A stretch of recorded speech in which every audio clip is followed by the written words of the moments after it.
নমস্কাৰ আপোনালোকক পুনৰবাৰ ইজি টু ষ্টাডি চেনেলৰ অন্য এটি ভিডিঅ'লৈ আপোনালোকক স্বাগতম জনাইছোঁ। আজিৰ এই ভিডিঅ'টিত আপোনালোকৰ মাজলৈ অসমৰ কেইটামান নদীৰ দ্বীপৰ ওপৰত কুৱেশ্যন এনচাৰ লৈ আহিছোঁ। এই কুৱেশ্যন এনচাৰসমূহ আপোনালোকক আগন্তুক আহি থকা ADRE আছাম পুলিচৰ লগতে বিভিন্ন প্ৰতিযোগিতামূলক পৰীক্ষাসমূহত সহায় কৰিব। গতিকে আপোনালোকে ভিডিঅ'টো স্কিপ নকৰাকৈ সম্পূৰ্ণৰূপে চাব। আজিৰ ভিডিঅ'ৰ প্ৰথমটি কুৱেশ্যন হৈছে ব্ৰহ্মপুত্ৰ নদীয়ে কেইখন ৰাষ্ট্ৰৰ মাজেৰে প্ৰবাহিত হয়?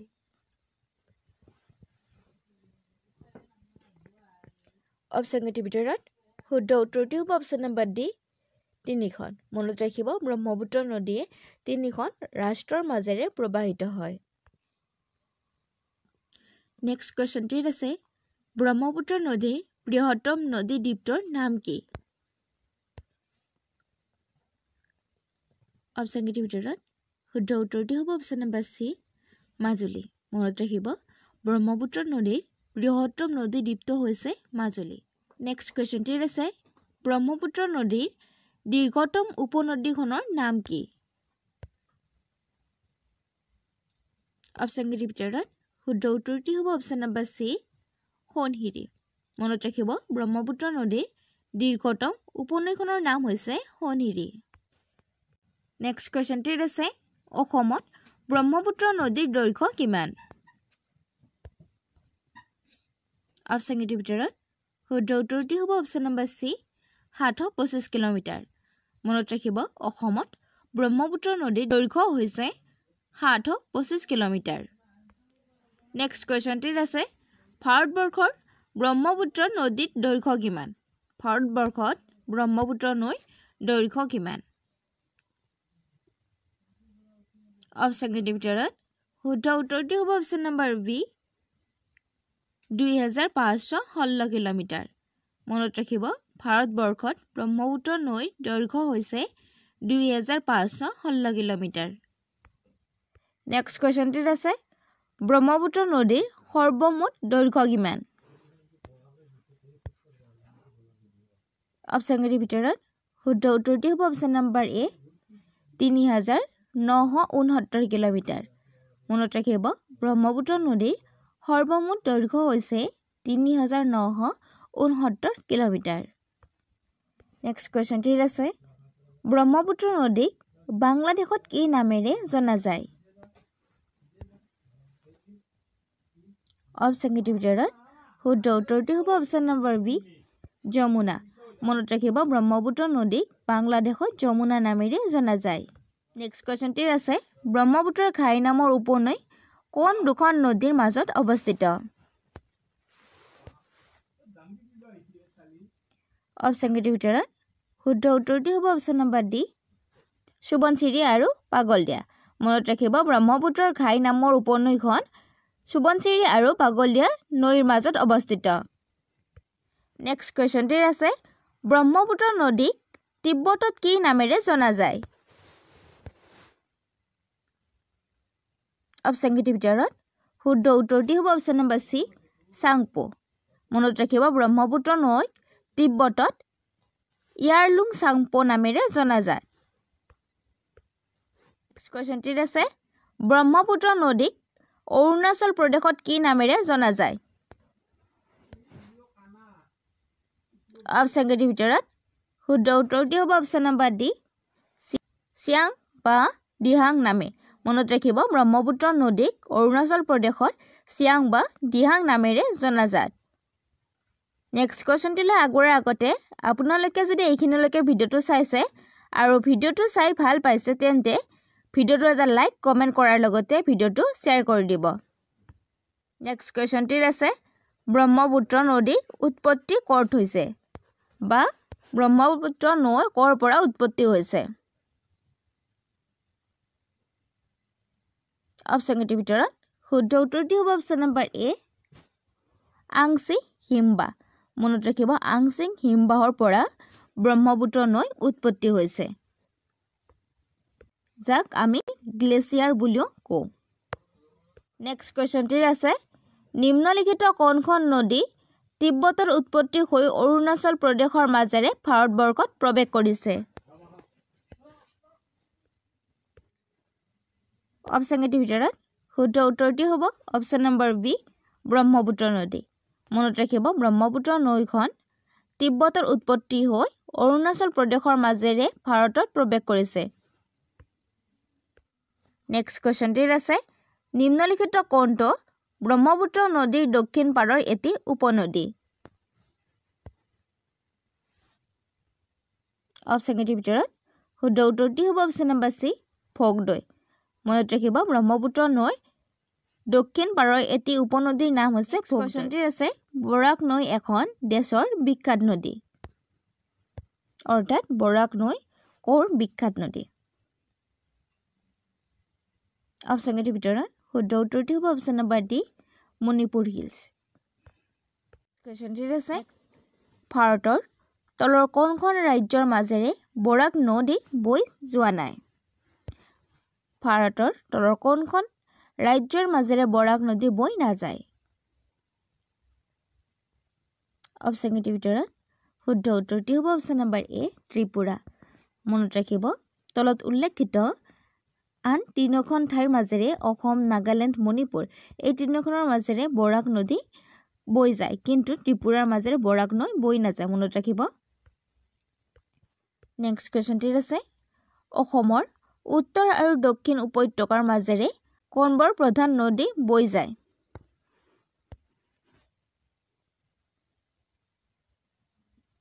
অপশ্যন কেইটিৰ ভিতৰত শুদ্ধ উত্তৰটি হ'ব অপশ্যন নম্বৰ এ ব্ৰহ্মপুত্ৰ আৰু বৰাক মনত ৰাখিব অসমৰ উত্তৰ আৰু দক্ষিণ উপত্যকাৰ মাজেৰে ব্ৰহ্মপুত্ৰ আৰু বৰাক নৈ বৈ যায় ব্ৰহ্মপুত্ৰ নৈখন উত্তৰ পিনে আৰু বৰাক নৈখন দক্ষিণ দিশে বৈ যায় কোৱেশ্চনটিৰ আছে তলৰ কোনখন নদী বৰাক উপত্যকাত আছে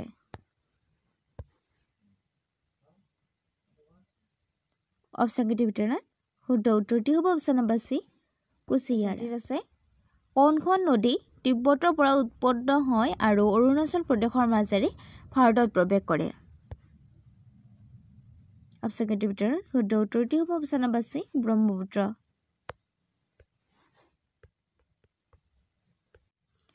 নেক্সট কোৱেশ্চনটিৰ আছে নিম্নলিখিত কোনটো ব্ৰহ্মপুত্ৰ নদীৰ পশ্চিমতম উপনদী অপশ্যন কেইটিৰ ভিতৰত শুদ্ধ উত্তৰটি হ'ব অপশ্যন নম্বৰ এ সোণকোষ মনত ৰাখিব ব্ৰহ্মপুত্ৰ নদীৰ পশ্চিমতম উপনদীখন হৈছে সোণকোষ নেক্সট কোৱেশ্চনটিৰ আছে তলৰ কোনখন নদী গংগাৰ উপনদী নহয়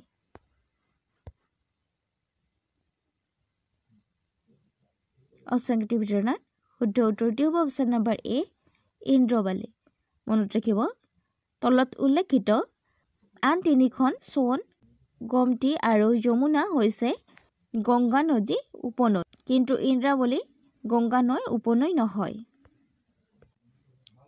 নেক্সট মধ্য প্ৰদেশৰ প্ৰধান নদী কি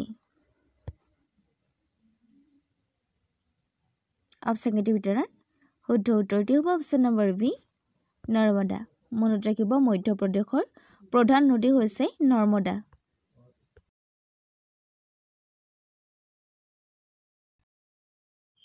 2024 চনৰ বাবে কোনজন অসমীয়াই ইউনেস্কো এমএবি যুৱ বিজ্ঞানী বঁটা লাভ কৰিছিল 2024 চনৰ বাবে কোনজন অসমীয়াই ইউনেস্কো এমএবি যুৱ বিজ্ঞানী বঁটা লাভ কৰিছে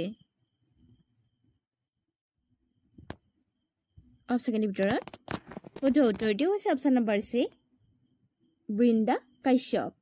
বৃন্দা কাশ্যপ নেক্সট কোৱেশ্চনটিত আছে ভাৰতীয় সংবিধানৰ তলৰ কোনটো অনুচ্ছেদে ইউনিফৰ্ম চিভিল কোডৰ বিষয়ে আলোচনা কৰে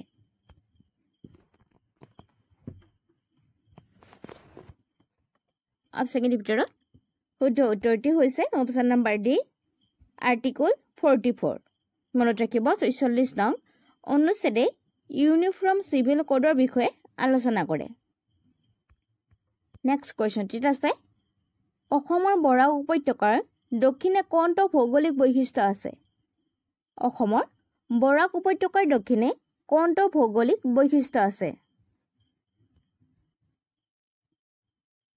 অপশ্যনৰ ভিতৰত শুদ্ধ উত্তৰটি হৈছে option number C, Mizoram hills. মনত ৰাখিব, অসমৰ বৰাক উপত্যকাৰ দক্ষিণে মিজোৰাম হিলছ আছে।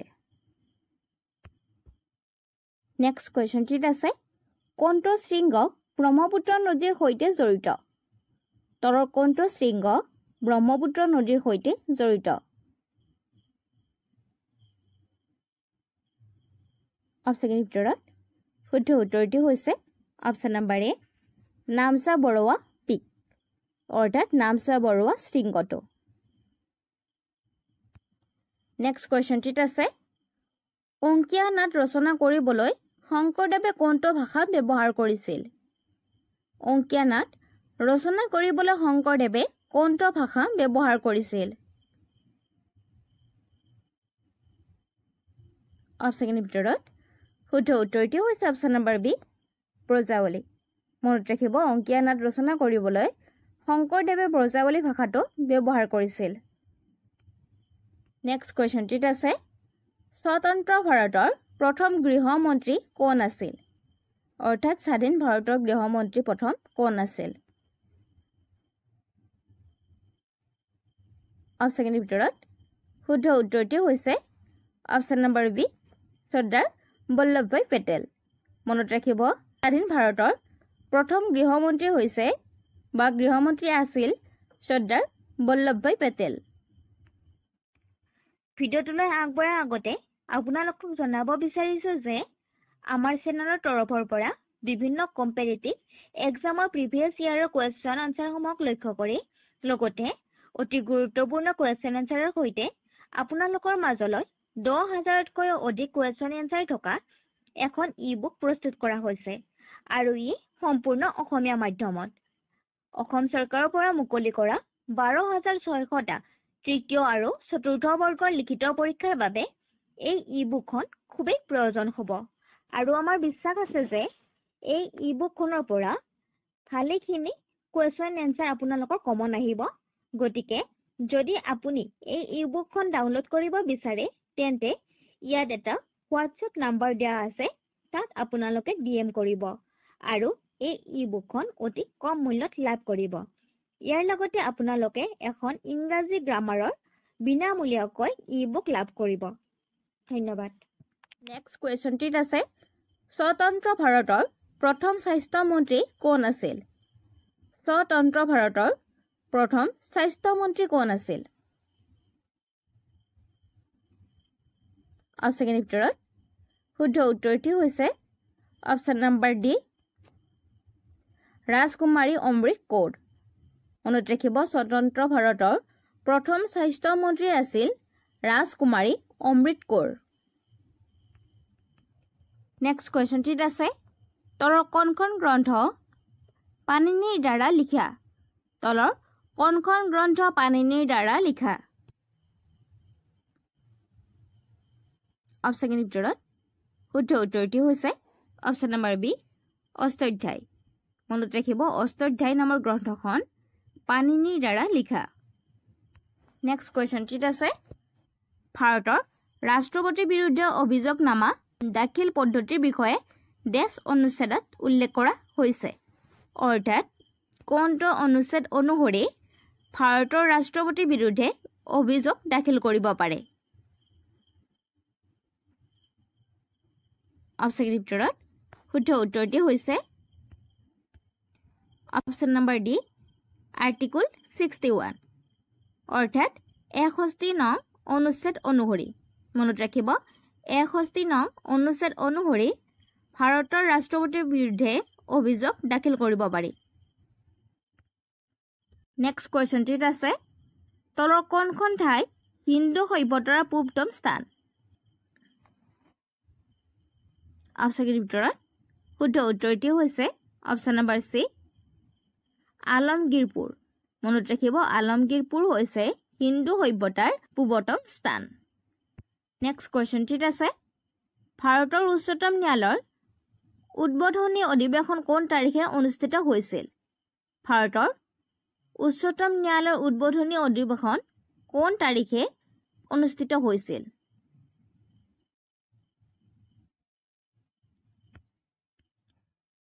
অপচনৰ ভিতৰত শুদ্ধ উত্তৰটো হৈছে অপচন নম্বৰ এ 1950 চনৰ 28 জানুৱাৰী তাৰিখে মনত ৰাখিব 1950 চনৰ 28 জানুৱাৰী তাৰিখে ভাৰতৰ উচ্চতম ন্যায়ালয়ৰ উদ্বোধনী অধিৱেশন অনুষ্ঠিত হৈছিল নেক্সট কোৱেশ্চনটিত আছে কাঞ্চনজংঘা পৰ্বত হৈছে অৰ্থাৎ তলত উল্লেখিত কোনটো কাঞ্চনজংঘাৰ সৈতে সম্পৰ্কিত বা মিল খায়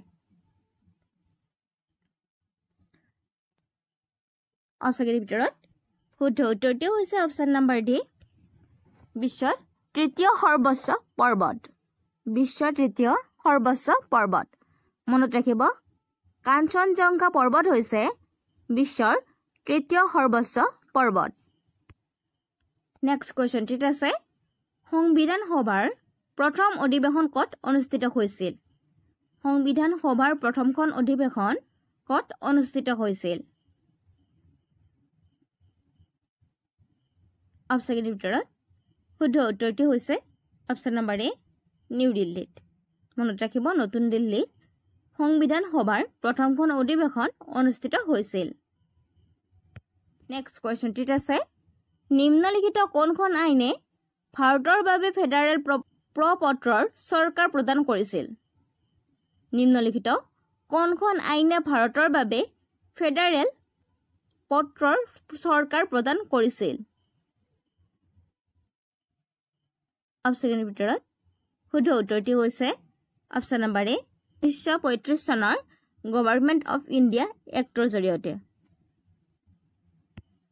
নেক্সট কোৱেশ্চনটিত আছে ৰাষ্ট্ৰীয় পতাকাৰ নক্সা ভাৰতৰ সংবিধান সভাই কেতিয়া গ্ৰহণ কৰিছিল